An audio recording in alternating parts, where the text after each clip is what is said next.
শেখ হাসিনার পদত্যাগ ও দেশত্যাগের ৩ দিন পর গঠিত হচ্ছে অন্তর্বর্তী সরকার।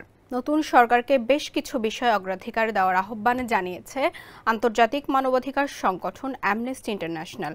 বিশেষ করে সাইবার নিরাপত্তা আইন প্রত্যাহার অথবা এতে উল্লেখযোগ্য সংশোধনের তাগিদ দিয়েছে সংস্থাটি।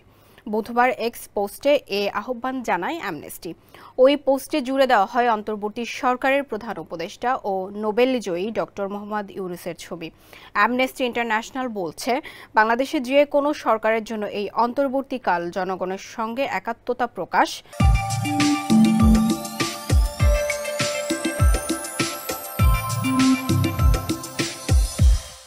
সবচেয়ে ঝুঁকিতে থাকা মানুষদের রক্ষা এবং অতীতের ভুলের পুনরাবৃত্তি না করার উপযুক্ত সময়।